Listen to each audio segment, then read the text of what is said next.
foi beber o Gabiraba no bebedouro. Gabiraba, meu chapéu caiu. Gabiraba, meu amor apanhou. Gabiraba. Fátima, um prazer muito grande estar com você aqui nesse momento, né? E falar um pouquinho sobre a minha existência, a minha inserção no rádio. Sou mineiro da cidade de Patos de Minas, do interior, aliás. Eu conheci a cidade, eu já era adolescente, a gente morava na roça, e só vai à cidade, quando as pessoas de famílias pobres, só vai à cidade quando se adoece, né? E graças a Deus eu tinha uma saúde boa, nunca precisei de ir para a cidade. Só fui à cidade com 12, 13 anos, em um casamento que aconteceu. Aí foi que eu conheci energia elétrica, eu conheci uma cidade, né? Foi muito bom. E sempre, mas desde criança, desde que eu entendo por gente, meu avô Nazário Jacinto dos Reis gostava muito de rádio e gostava muito de ouvir a linha sertaneja da Rádio Nacional de São Paulo, Edgar de Souza, do Glacial e outros mais, Tião Carreiro e Pardinho, e eu pequenininho ouvindo ele. Vamos ouvir os caipiras, como ele dizia, vamos ouvir os caipiras. Eu ouvia, eu achava que aquele rádio terminava, eles iam embora, tchau Brasil e tal. Eu falei, meu avô, uai, mas eles estão subindo nessa antena aqui, está dando tchau, está saindo dentro a casa deles, essa caixa aqui, né? E não era meu avô, não, meu filho, não é nada disso, eles estão longe, estão lá em São Paulo, né? E vem pelas ondas do rádio, e foi aí que eu fui descobrindo o rádio. Meu pai comprou um rádio Zilomag, eu lembro até a marca, pequeno, um pequeno rádio, e chegou com ele lá, 5 horas da manhã, ele ligou o rádio, acordando, era um programa Na Beira da Tuia, com Tonico e Tinoco. Era bonito demais, um barulhão, e eu fiquei entusiasmado. E a gente tinha que levantar cedo para ir para a escola, para ir para a roça. 5 anos eu já estava indo para a escola e ajudando meu pai também, lá na luta de buscar um cavalo, de puxar um cavalo na capinadeira, né? Mas o radinho de manhã cedo, todo dia eu queria continuar com aquele rádio, tinha que ir para a roça. Difícil. E eu não sabia nunca que o rádio ia ser a minha profissão, através dele que eu iria me realizar profissionalmente, né? E graças a Deus estou aí há 40 anos no rádio, na Rádio Nacional, a maior emissora da América Latina, e estou muito feliz, viu? E eu trabalho até chegar no rádio, aí fiquei muito tempo na roça, perdi muito tempo com os estudos. Meu pai nem queria que eu estudasse. Meu pai, não, os outros não estudaram, você não vai estudar. Eu falei, não, meu pai, mas não adiantava. Aí minha mãe entrou como uma grande defensora minha, chamou minha tia, minha madrinha para ajudar, e ela convenceu meu pai e falou, mas se você tirar uma nota vermelha, você nunca mais põe o pé na escola, no ginásio. E Deus ajudou, que falei, esse gosto eu não vou dar para o meu pai tirar nota vermelha, tirar nota ruim, né? Aí tirei muitas notas boas, graças a Deus, e sempre fui gostando muito de rádio, prestando atenção nos comunicadores, no Zé Bétio, no Eli Correia e outros mais, e graças a Deus hoje estou aqui no rádio, e fazendo o que eu gosto. Lenda viva, gente. Mas olha, foi uma luta grande, eu aprendi a gostar do rádio, você me falando sobre rádio, eu aprendi a gostar quando tive a experiência. Meu pai era ministro da Eucaristia e ajudava muito o Padre Alfredo, que era um espanhol que foi designado para trabalhar na região, na paróquia lá da minha terra. E ele escolheu meu pai, que era um semi-analfabeto, para ajudar ele, e meu pai era muito prestativo, fez o curso de cursilista e ministro da Eucaristia.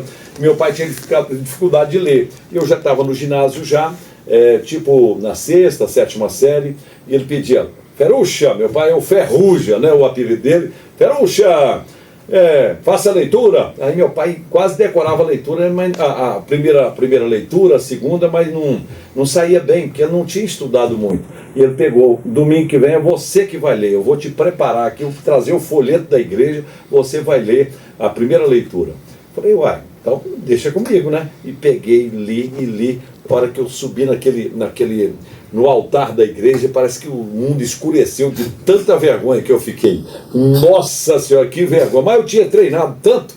E peguei, primeira leitura, tal, naquele tempo Jesus dizia tal e tal e tal. E acho que eu li muito bem, deslanchei. E o padre Alfredo, um espanhol, falou, deverias ler como teu filho, Ferrucha, deverias ler como teu filho. Aí meu pai, mas como é que eu, já um senhor, já, como é que... Mas deveria, eu tinha que ter ido na escola, né? Antes, não teve oportunidade.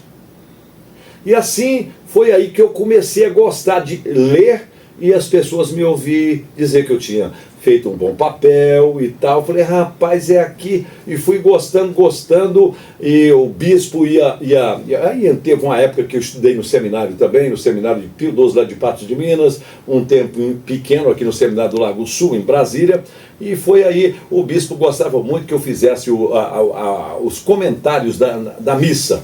A homilia é ele que fazia, mas eu fizesse a introdução de todas as leituras, cantasse Vitória, tu reinarás e tal. Canta, Maurício, eu cantava. E olha, foi aí que eu fui desinibindo, descobrindo a minha profissão. E teve até o nosso reitor, Padre Sérgio, e muita gente, tinha 3 seminaristas que gostavam muito de comunicação, e os 3 se tornaram radialistas. Um deles era eu, o Ari Nunes, o Geraldo Sebastião e o Ari Nunes de Coromandel, todos 2, e eu também. Aí eles falaram para o Padre Sérgio, mas parece que o senhor está formando, radialista no seminário, o senhor não está formando padres. E ele disse, se eu estiver formando homens, eu estou muito bem. Então eu quero formar homens, se for para servir a Deus através do celibato,